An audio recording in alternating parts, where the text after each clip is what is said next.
Captain Rivera pulled her rolling suitcase through the bustling corridors of Denver International Airport, her polished black shoes clicking against the marble floor.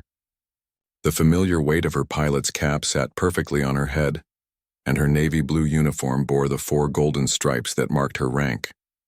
She had walked these halls hundreds of times before, but today something felt different in the air. It was 6:30 in the morning, and the airport was already alive with the energy of thousands of travelers rushing to catch their flights. The smell of fresh coffee mixed with the announcements echoing through the terminal. Rivera had been flying for 15 years and she loved everything about it. The precision, the responsibility, the way passengers trusted her to get them safely to their destinations. Her flight to Chicago was scheduled to depart at 8:15 a.m. Flight 447 was a routine trip she had flown dozens of times. She knew every detail of that route like the back of her hand. The weather looked good, and the aircraft was one of the newer models in the fleet. Everything should have been smooth sailing. As she approached Gate B12, Rivera noticed the usual crowd of passengers already gathering. Some were grabbing last-minute coffee, others were checking their phones, and a few business travelers were typing away on their laptops. She smiled, thinking about how she would soon be responsible for getting all these people safely to their destination. The gate agent, a young woman with blonde hair pulled back in a tight ponytail, was busy checking passengers in. Rivera approached the desk with her pilot's identification badge clearly visible on her uniform and her crew bag slung over her shoulder. "Good morning," Rivera said pleasantly. "Captain Rivera reporting for Flight 447 to Chicago." The gate agent looked up from her computer screen, and her expression immediately changed. Her eyes scanned Rivera from head to toe, taking in her uniform, her captain's bars, and her professional appearance. But instead of the usual respectful greeting Rivera expected, the young woman's face scrunched up in confusion. "I'm sorry, but passengers need to wait in the seating area," the agent said, barely looking at Rivera's identification. "Boarding hasn't started yet." Rivera blinked, certain she had misheard. "I'm not a passenger," she said, her voice remaining calm and professional. "I'm Captain Rivera. I'm the pilot for this flight." The gate agent's expression didn't change. If anything, she seemed more annoyed now. "Ma'am, I need you to step aside and wait with the other passengers. The flight crew hasn't arrived yet." A strange feeling settled in Rivera's stomach. In all her years of flying, she had never encountered anything like this. She reached for her pilot's license and crew identification, holding them out for the agent to see. "Here are my credentials," Rivera said patiently. "I need to access the aircraft for my pre-flight inspection. I'm sure there's just been a misunderstanding." The gate agent barely glanced at the documents. "These could be fake," she said dismissively. "Anyone can buy a costume online these days. Please move to the waiting area before I have to call security." Rivera felt her heart skip a beat. In 15 years of flying, she had built an impeccable safety record. She had trained for years, passed countless tests, and earned the respect of her colleagues. She had flown through storms, handled emergency landings, and saved lives. Yet here she was, being treated like she was playing dress-up. Several passengers nearby had started to notice the commotion. A businessman in an expensive suit looked up from his newspaper, and a mother traveling with 2 small children glanced over with curiosity. Rivera could feel their eyes on her, and she knew that whatever happened next would likely be recorded on someone's phone. "I understand your caution," Rivera said, keeping her voice steady despite the frustration building inside her. "But I really am the captain of this flight. If you'd like to call the crew scheduling office, they can confirm my assignment." The gate agent rolled her eyes. "Look, I don't have time for this game. The real pilots will be here soon, and they won't appreciate you pretending to be one of them. Now please move away from my desk." Rivera took a deep breath. She had faced challenges before in her career. Breaking into aviation as a woman of color hadn't been easy. She had encountered doubt, skepticism, and worse throughout her journey. But she had always believed that competence and professionalism would speak for themselves. She had worked twice as hard as many of her colleagues to prove herself, and she had succeeded. A co-pilot named Johnson appeared at the gate, his uniform identical to Rivera's except for the 3 stripes instead of 4. The gate agent's face immediately brightened when she saw him. "Good morning, Officer Johnson," she said warmly. "Are you here for Flight 447? "Yes, I am," Johnson replied, looking confused by the scene in front of him. "Is everything all right?" Rivera turned to her co-pilot, relief flooding through her. "Johnson, thank goodness you're here. There seems to be some confusion about my identity." Johnson looked between Rivera and the gate agent, clearly trying to understand what was happening. He had flown with Rivera many times before and knew her to be one of the most skilled pilots in the company. "This is Captain Rivera," Johnson told the gate agent. "She's been flying for 15 years and has an excellent record. She's definitely the captain for today's flight." But instead of apologizing for the mistake, the gate agent seemed to dig in her heels. "How do I know you're not both in on this together?" she asked suspiciously. "I've never seen a—" She paused, clearly catching herself before saying something inappropriate. "A pilot like her before." The comment hung in the air like a dark cloud. Rivera felt a familiar sting, the same feeling she had experienced throughout her career when people questioned her abilities based on how she looked, rather than her qualifications. But she had learned to channel that frustration into determination. More passengers were gathering now, sensing drama. Someone had definitely started recording with their phone. Rivera knew that whatever happened next would likely end up on social media within hours. She had to handle this situation carefully, not just for her own reputation, but for the example she was setting. "I understand this might be unusual for you," Rivera said to the gate agent, her voice remaining remarkably calm. "But I need to conduct my pre-flight safety inspection. The lives of 180 passengers depend on that inspection being thorough and complete." The gate agent crossed her arms defiantly. "I'm not letting anyone who might be impersonating a pilot near that aircraft. That would be a security risk." Rivera realized this situation was escalating beyond a simple misunderstanding. The gate agent seemed determined not to back down, even with Johnson confirming her identity. Rivera had two choices. She could demand to speak to a supervisor and potentially create a bigger scene, or she could try to find another way to resolve this quietly. But as she stood there in her uniform, with her years of experience and impeccable record, Rivera made a decision that would change everything. She would not be intimidated or made to feel less than qualified because of other people's assumptions. She was a pilot, a damn good one, and she had a job to do. "I need to speak with your supervisor," Rivera said firmly. "Right now." The gate agent's face flushed red as she picked up her phone. Rivera could hear her speaking in hushed, urgent tones to someone on the other end. Within minutes, a tall man in a dark suit appeared, his supervisor badge gleaming under the harsh airport lighting. His name tag read, "Mr. Thompson, Gate Supervisor." "What seems to be the problem here?" Thompson asked, his voice carrying the weight of authority. His eyes immediately went to Rivera, scanning her uniform with obvious skepticism. Johnson stepped forward, clearly uncomfortable with the situation. "Sir, this is Captain Rivera, the assigned pilot for Flight 447.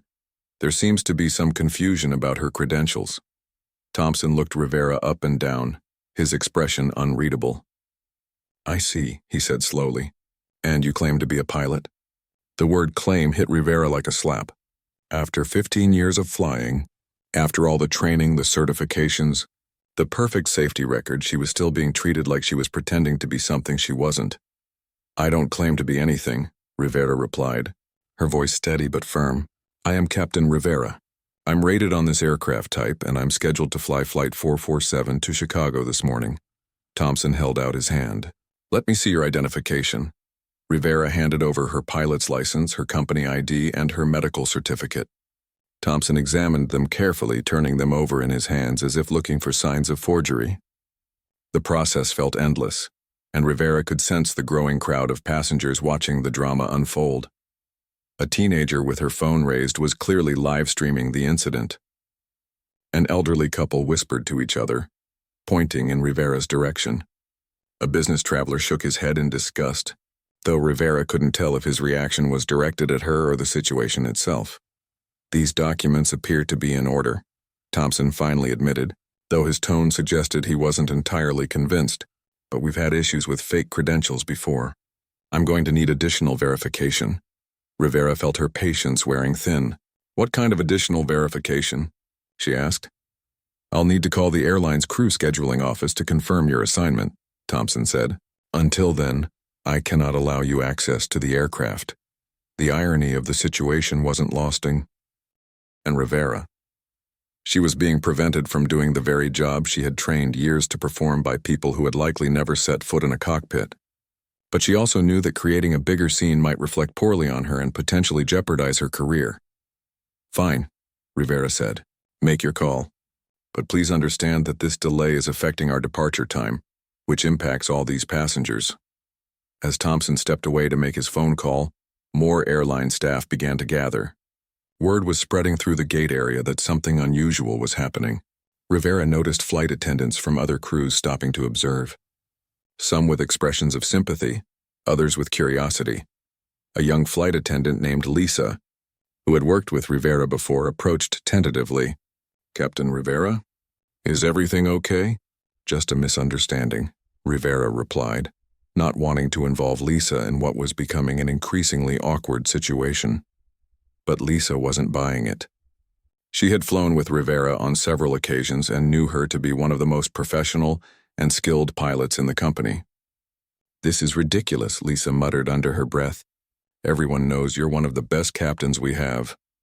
Her comment was overheard by several passengers, and Rivera could see the confusion on their faces. If she was such a respected pilot, why was she being treated like this? Thompson returned from his phone call, his expression even more stern than before. "I spoke with crew scheduling and they confirmed that a Captain Rivera is assigned to Flight 447, he said reluctantly. "However, I still have concerns about security protocols." Rivera felt a mix of vindication and frustration. "So you've confirmed I'm exactly who I say I am. May I please conduct my pre-flight inspection now?" But Thompson wasn't finished. "I'm going to need to escort you personally to ensure proper procedures are followed," he said. "We can't be too careful these days." This was unprecedented. In all her years of flying, Rivera had never been escorted to her own aircraft like some kind of security risk. But she could see that arguing further would only make things worse. The crowd of passengers was growing larger, and she knew that every minute of this confrontation was being captured on multiple phones. "That's fine," Rivera said, swallowing her pride. "But we need to move quickly. We're already behind schedule." As they walked toward the aircraft, Rivera became aware of the whispers following them. Some passengers were clearly confused about what was happening. Others seemed to understand exactly what was going on and were shaking their heads in disgust. A middle-aged woman approached Rivera as they walked. "Excuse me, are you really the pilot?" she asked quietly. "Yes, I am," Rivera replied. The woman smiled warmly. "I just wanted to say that I fly a lot for business and I've never felt safer than when I've had women pilots. You all seem so much more careful and thorough." The comment was meant as a compliment, but it highlighted part of the problem Rivera faced every day. People were often surprised by her competence, as if being a skilled pilot was somehow unexpected given her appearance.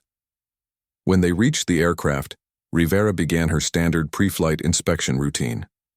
She had performed this same process thousands of times, checking every system, examining the exterior of the plane, reviewing the maintenance logs.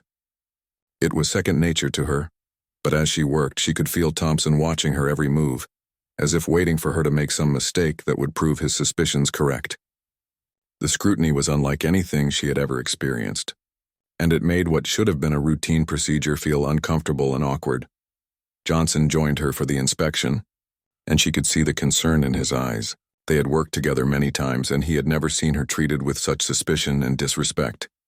"I'm sorry about all this," Johnson whispered as they checked the landing gear. "This is completely inappropriate." Rivera nodded but kept her focus on the inspection. She couldn't afford to let her emotions interfere with safety. No matter how frustrated she felt, her primary responsibility was to ensure that the aircraft was safe for flight. As she walked around the plane, Rivera's trained eye took in every detail. The tires looked good. The engines showed no signs of leakage. All the control surfaces appeared to be functioning properly. It was shaping up to be a routine flight from a mechanical standpoint, but then something caught her attention near the left wing. At first, she thought it might be water from the morning dew or perhaps hydraulic fluid from normal operations. But as she moved closer, her heart began to race. There was definitely some kind of fluid dripping from the wing area.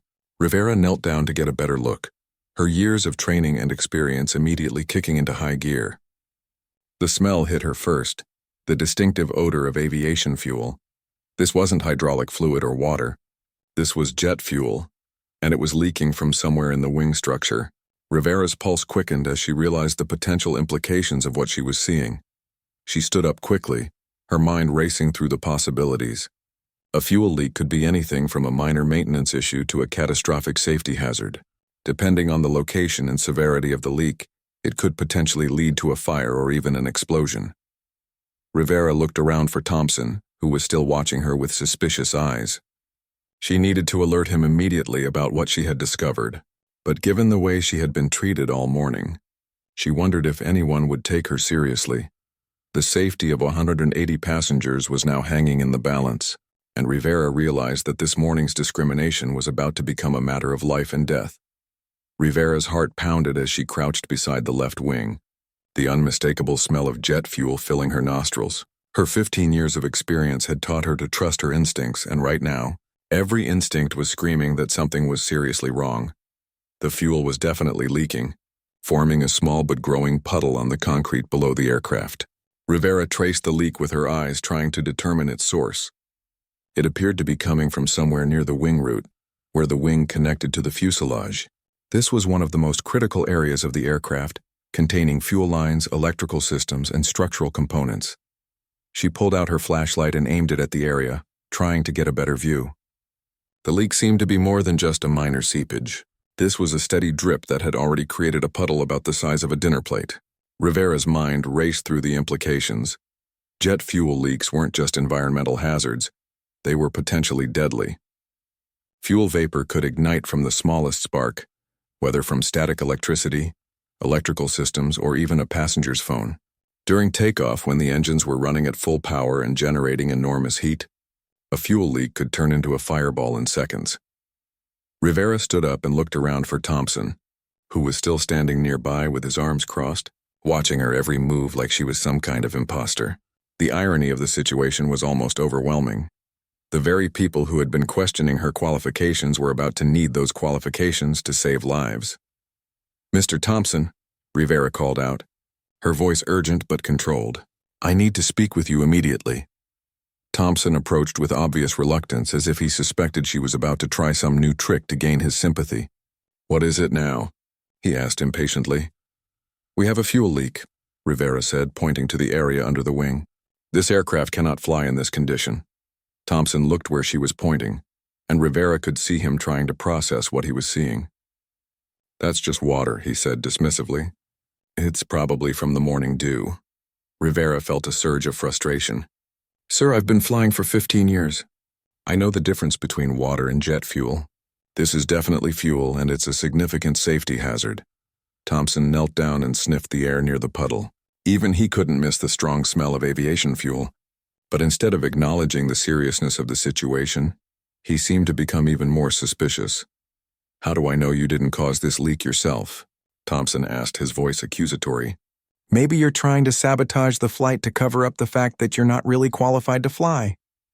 Rivera stared at him in disbelief. Even faced with a clear safety hazard, Thompson was still questioning her motives and competence. The absurdity of the accusation was staggering. He was suggesting that she had somehow damaged a multi-million-dollar aircraft just to maintain her cover story. "Sir, I would never compromise the safety of an aircraft or its passengers," Rivera said, her voice steady despite her growing anger. "This is a legitimate safety concern that needs immediate attention from maintenance personnel." Johnson had overheard the conversation and joined them near the wing. As soon as he saw the fuel leak, his expression became grave. Unlike Thompson, Johnson understood the implications immediately. "Captain Rivera is absolutely right," Johnson said firmly. "This aircraft is not safe to fly. We need to ground it immediately and call maintenance," but Thompson was not convinced. "I think you're both overreacting," he said. "Planes leak fluids all the time. A little fuel isn't going to hurt anything." Rivera felt like she was in some kind of alternate reality. Here was a man with no aviation training, no understanding of aircraft systems, no knowledge of safety protocols, telling experienced pilots that a fuel leak was nothing to worry about. It would have been laughable if the situation weren't so serious. "Mr. Thompson," Rivera said, trying to keep her voice professional, "I need you to listen to me very carefully. This is not a minor issue. Jet fuel is highly flammable.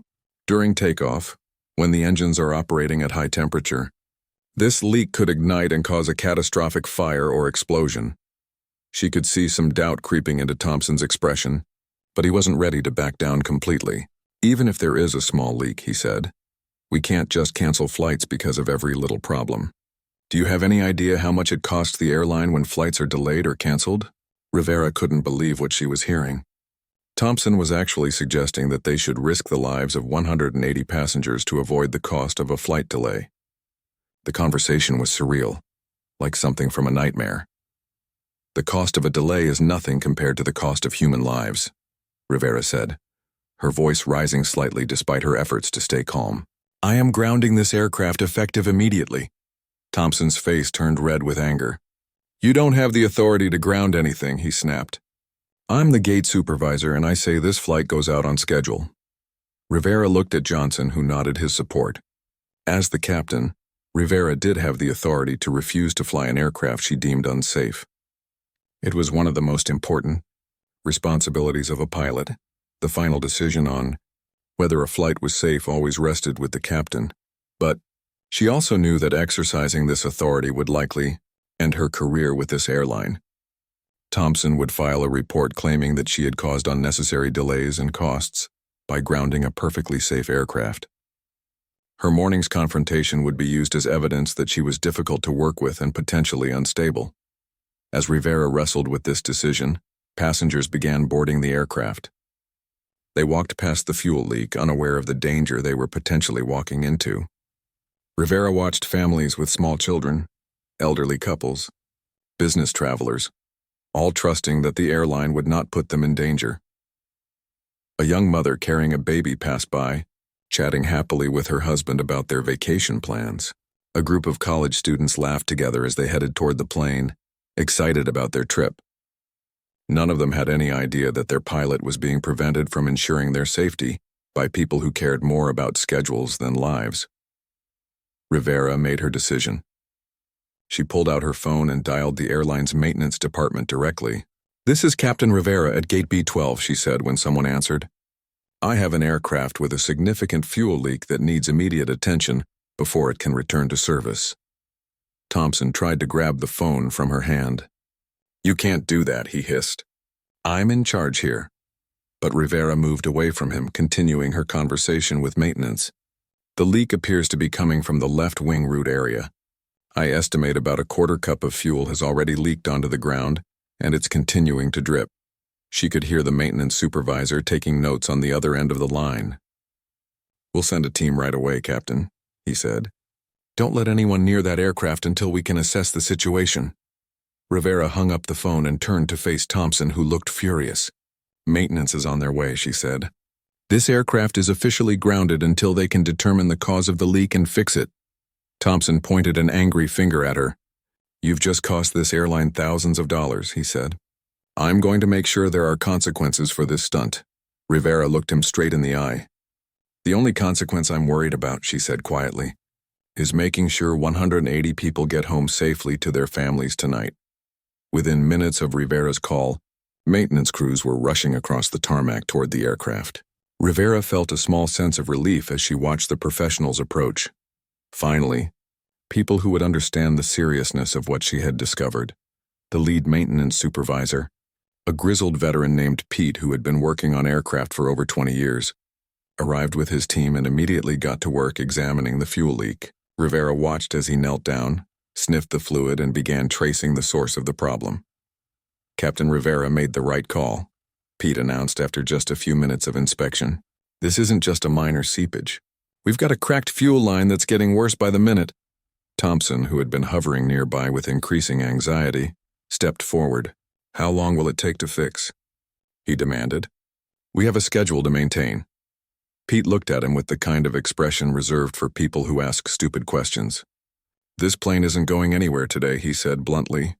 We need to drain the fuel system, replace the damaged line, test everything, and then refuel. We're looking at a minimum of 8 hours, probably more.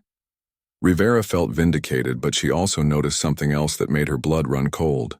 As Pete and his team worked, she could see other aircraft parked nearby. Her trained eye began examining them from a distance, and something didn't look right about the plane parked at the adjacent gate. She walked closer to get a better view, and her worst fears were confirmed. The aircraft at gate B14 also appeared to have fluid pooling beneath it. From where she stood, Rivera couldn't tell if it was fuel, hydraulic fluid, or something else, but any leak was cause for concern. "Pete," she called out to the maintenance supervisor, "I think you need to check the aircraft at B-14 as well. I can see fluid underneath it from here." Pete looked up from his work, wiped his hands on a rag, and walked over to where Rivera was pointing. After a quick examination, his expression became even more serious. "Son of a gun," he muttered. "You're right, Captain. This one's got hydraulic fluid leaking from the landing gear assembly. This bird's grounded too." Rivera felt a chill run down her spine. Two aircraft with serious mechanical problems parked right next to each other. This couldn't be a coincidence. She began scanning the other planes in the area, her experience telling her that if two aircraft had problems, there might be more.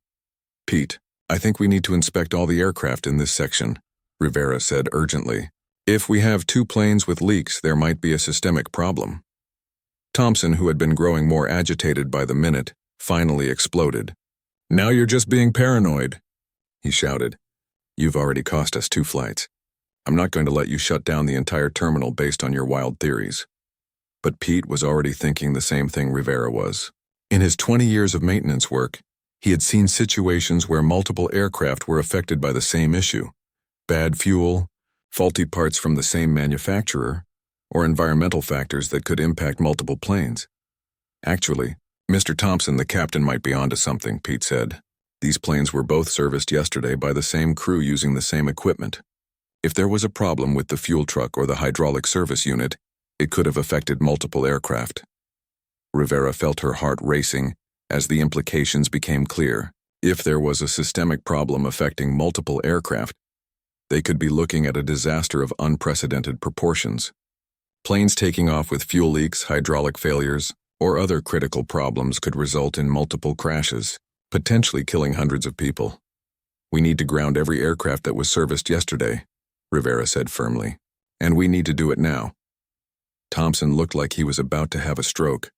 "You can't be serious," he sputtered. "Do you have any idea what that would cost?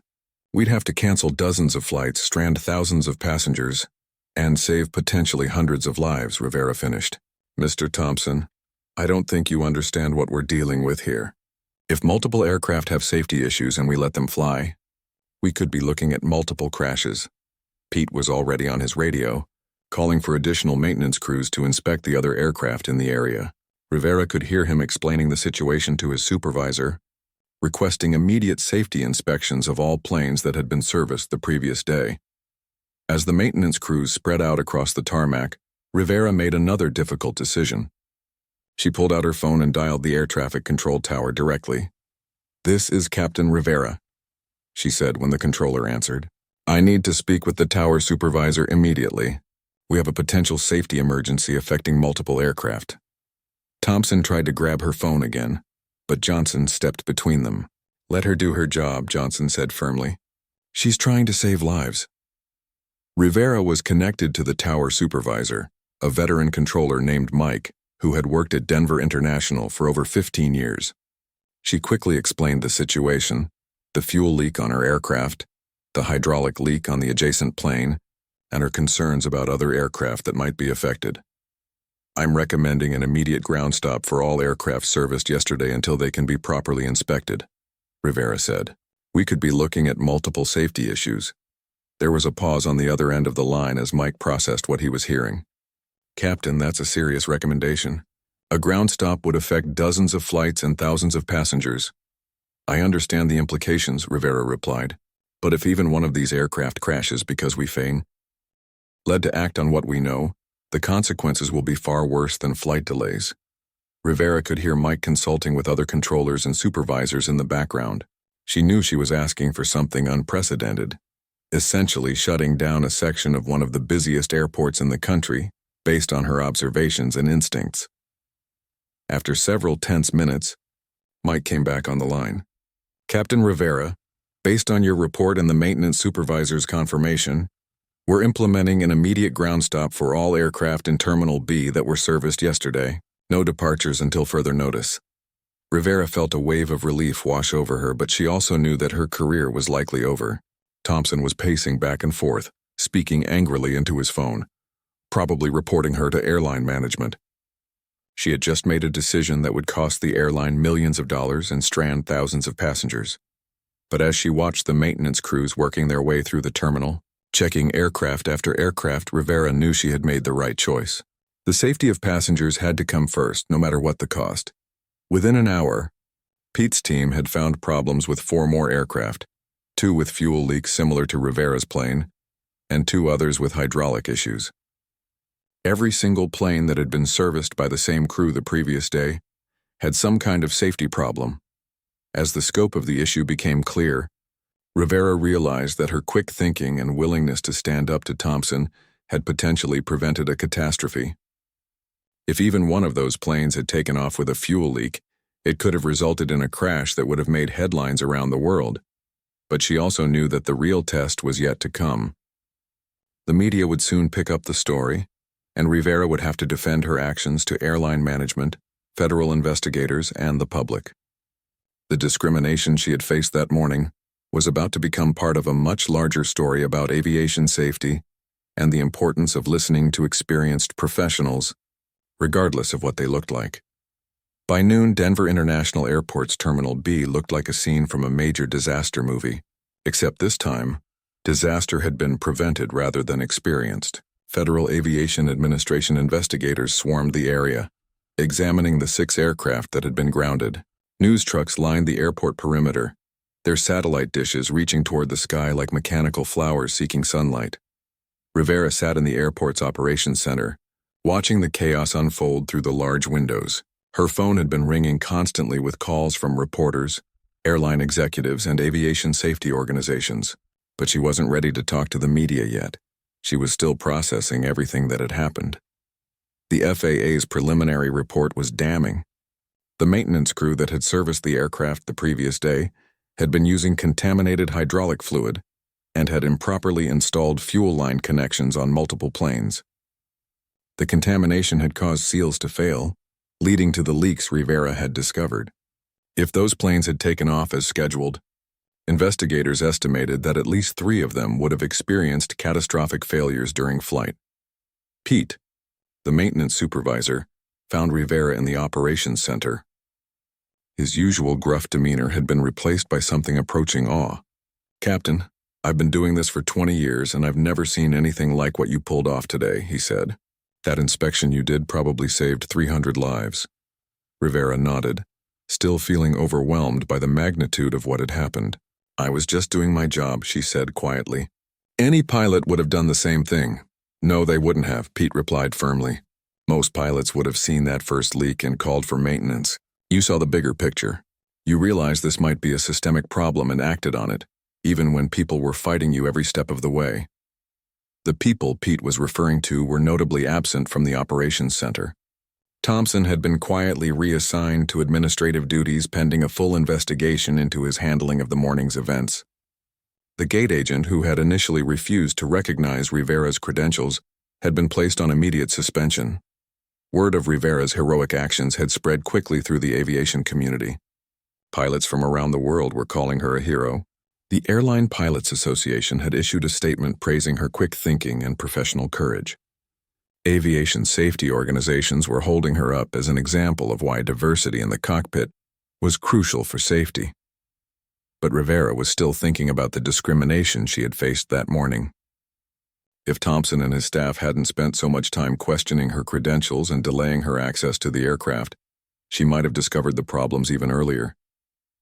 Their prejudice had actually put lives at risk. A knock on the door interrupted her thoughts. A well-dressed woman in her 50s entered the room, followed by 2 men in expensive suits. Rivera recognized one of them as the airline's CEO, a man she had only seen in company newsletters and training videos. "Captain Rivera," the CEO said, extending his hand.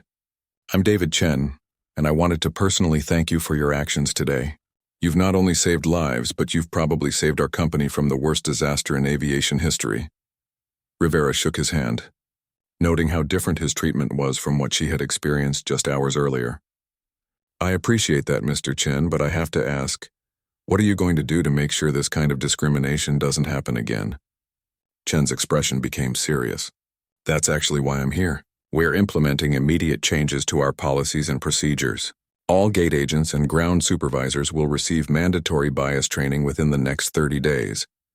We're also creating a new position, Director of Diversity and Inclusion, to ensure that incidents like this morning never happen again. The woman who had accompanied Chen stepped forward. Captain Rivera, I'm Janet Walsh from the National Transportation Safety Board. We'll be conducting a full investigation into this incident, and we'll want to interview you extensively about what happened. But I want you to know that your actions today represent the very best of aviation safety culture. Rivera felt a mix of pride and sadness. She was being praised as a hero, but she couldn't help thinking about all the times discrimination had gone unchallenged. All the qualified people who had been overlooked or dismissed because they didn't fit someone's expectations of what a professional should look like. Over the next few weeks, Rivera's story dominated aviation news. She appeared on television programs, spoke at industry conferences, and was interviewed by countless reporters.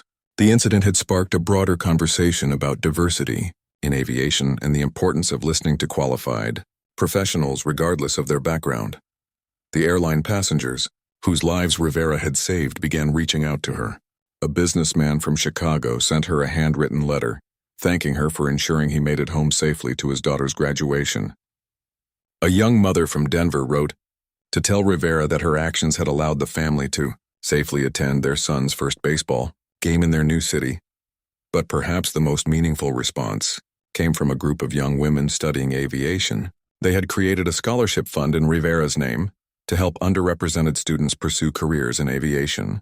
Their letter explained that Rivera's courage in standing up to discrimination while maintaining her focus on safety had inspired them to persist in their own studies, despite facing similar challenges. 6 months after the incident, Rivera was invited to speak at the International Aviation Safety Summit. Standing at the podium, looking out at hundreds of aviation professionals from around the world, she reflected on everything that had changed since that morning in Denver. The events of that day taught me something important, Rivera told the audience.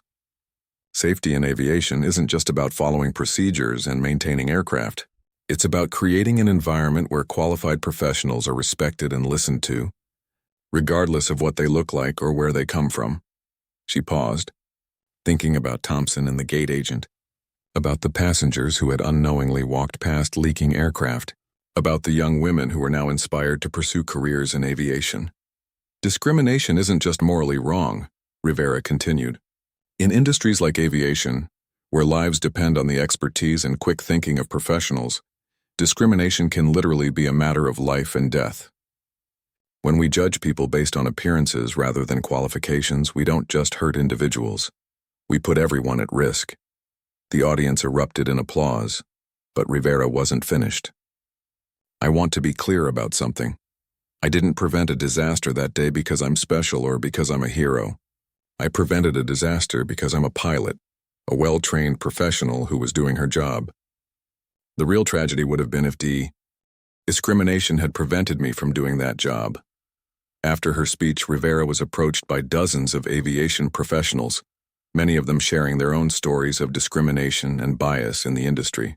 But she was also approached by airline executives and safety officials who were committed to making real changes to ensure that incidents like Denver never happened again. The investigation into the maintenance problems revealed that the contaminated hydraulic fluid had come from a supplier who had been cutting costs by using substandard materials. New regulations were put in place to improve oversight of aviation maintenance supplies.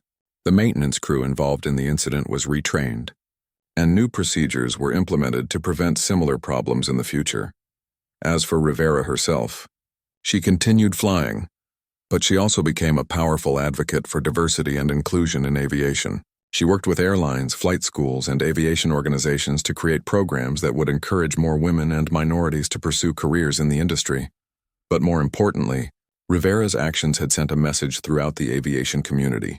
Safety comes first, always, and the people responsible for ensuring that safety must be respected and supported, regardless of who they are or what they look like. The morning that had started with discrimination and disbelief had ended with lives saved and an industry changed. Rivera had proven that courage, competence, and quick thinking could overcome prejudice and prevent tragedy. In the process, She had made aviation safer for everyone who would ever step onto an aircraft. And in the end, that was the most important legacy of all.